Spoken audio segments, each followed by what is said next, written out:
नमस्कार बांधवांनो, आपण आहोत आंतरवाली सराठीमध्ये. आंतरवाली सराठीमध्ये आज संघर्ष उद्योग बजरंग पाटील यांच्या उपोषणाचा दुसरा दिवस आहे.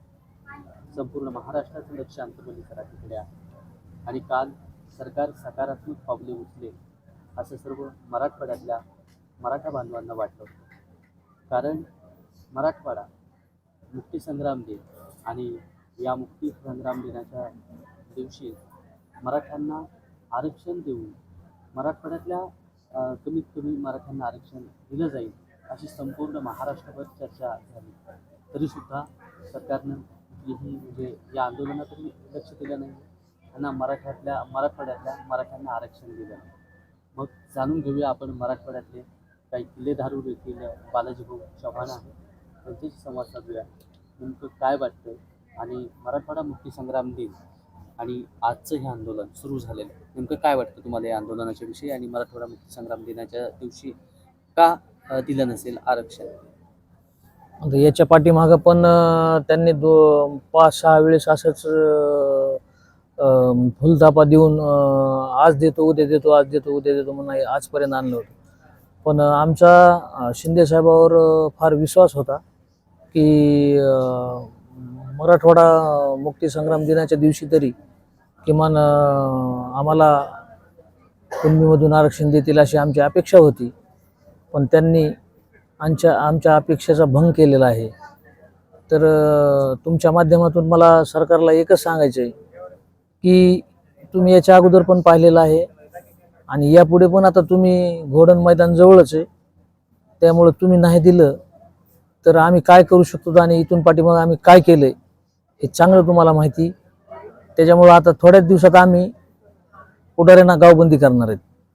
आम्ही प्रत्येक गावाच्या इश्यूवर आम्ही आता बोर्ड लावणार आहेत, बॅनर लावणार आहेत आणि आम्ही राजकीय पुढाऱ्याला जोपर्यंत आम्हाला आरक्षण मिळत नाही तोपर्यंत आम्ही गावात येऊ देणार नाहीत.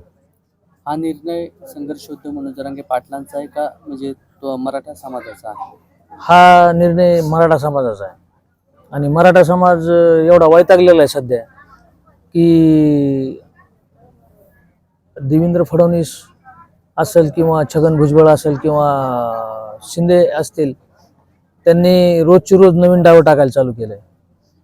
आता आज मनोजदादा जरांगे पाटील इकडं उपोषणाला बसले की त्यांनी लगेच तिकडं ते कोण ते हागे का कोण तो हाके का कोण आहे तो वडमारे का वाघमारे का कोण आहे तो इथं आंतरवलीच्या समोरच्या बाजूला त्याला पण त्यांनी उपोषणाला बसायला लावलं किंवा कुणबी नोंदी रद्द करा म्हणून. तर हे सरकारला सोपं नाही जाणार. हे ते जेवढे उलट करीत जातील तेवढं ते फसत चाललंय. सरकार ह्याच्यामध्ये फसत चाललंय आणि भाजप फसत चाललंय. त्यांनी याच्या अगोदर एक संभाजीनगरमध्ये एक आंदोलन तिथं पण एक उभा केलं होतं. कोणतरी ती राठोड म्हणून आहे, आता तिचं नाव जयश्री राठोड आहे आणि ती मराठ्याला आरक्षण द्या म्हणून बसली तिथं. तिचं उपनाव काहीतरी उमरे काहीतरी आहे. असं प्रतिडाव टाकीत काही पण असं म्हणजे दादांच्या विरोधात काहीतरी षडयंत्र रचून त्यांना खचवण्याचा प्रयत्न केला जातोय. पण मनोजदादा खचू शकतील हे खचू शकत नाहीत हे सगळ्या महाराष्ट्रानं पाहिलेलं आहे. कारण पूर्ण मराठा समाज हा मराठा योद्धा मनोजदादा जरांगे पाटलाच्या पाठीमागे आहे. त्याच्यामुळे आम्ही या आता थोड्याच दिवसात आचारसंहिता लागणार आहे असं मला सकाळी कळालं. त्यामुळं आम्ही आता प्रत्येक गावाच्या इश्यूवर 100% बोर्ड लावायला चालू झालेत. काही जागेवर लागलेत, आता काही जागेवर लावायला चालू आहेत.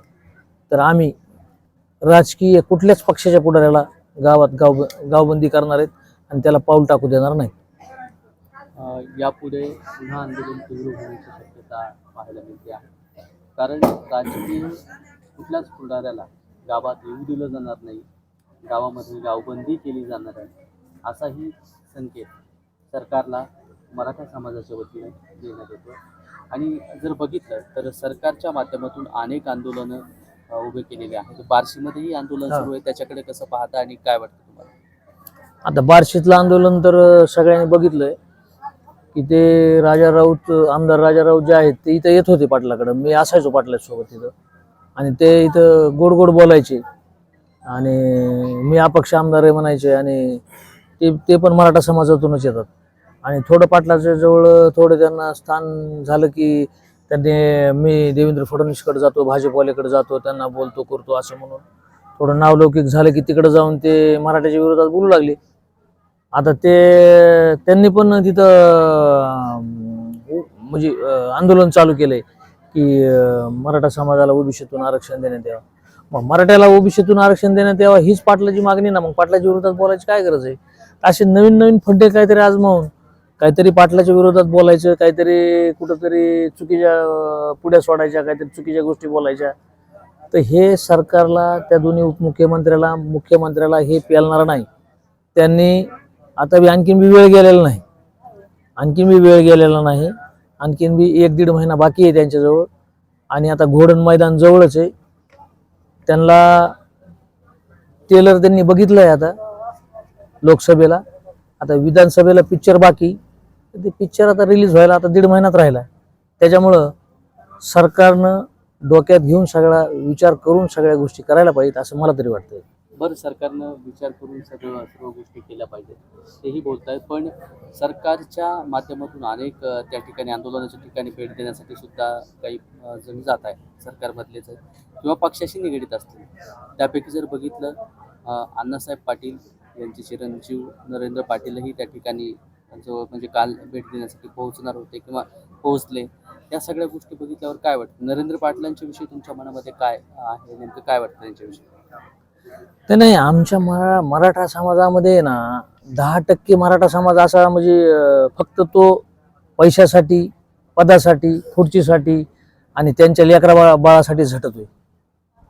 आणि संघर्ष योद्धा मनोजदादा जरांगे पाटील आहेत हे 18 पगड जातीसाठी झटायला लागलेले.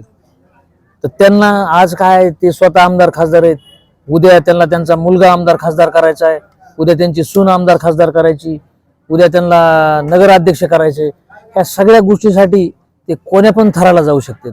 आणि ते 10% जी मराठा आहे ना, तर त्या 90% मराठ्यासोबत त्यांचं सूर पण जमत नाही.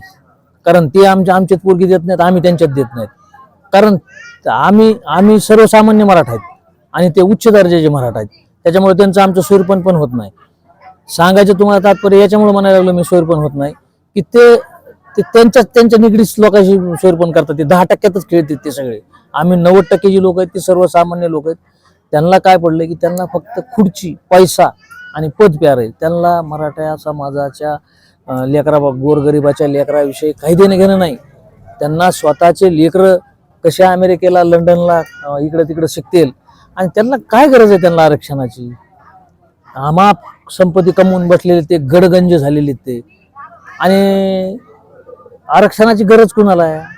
की आम्ही जी गोरगरीब, जी 70, 80, 90% लोक आहेत त्यांना गरज आहे ना. त्या 10%वाल्याला काय गरज आहे? आता ते पाटील गेले तिथे भेटायला म्हणजे त्यांना त्यांची खुर्ची प्यारी आहे ना. ते कुणाचे तरी नौकर आहेत, ते नौकर आहेत कुणाचे तरी. ते नौकर असल्यामुळे त्यांना तिथं जाणे आणि तिथं जाऊन ती नौकरी भागू नये त्यांना. आणि ह्याच्यापेक्षा मी काय सांगू शकतो तुम्हाला? नक्कीच स्वैर पण जमत नाही म्हणजे विचार जुळत नाही. त्याच्यामागचा हेतू हाच आहे की जे 10% मराठा समाज आहे, 10% म्हणजे प्रस्थापित मराठा समाज आणि गरजवंत मराठ्यांचा कुठेही विचार जुळत नाही. अर्थातच म्हणजे ते आम्हाला सगळे सोयरेच मानत नाही, हाही मोठा प्रश्न समोर येतो. आणि सर्व गरजवंत मराठ्यांसाठी लढणारं एकच नेतृत्व आहे. ते महाराष्ट्रातल्या सर्व गरजवंतांचं नेतृत्व सध्या अंतर्वालीन सराठीमध्ये आपल्या प्राणाशी झुंज देत आहे.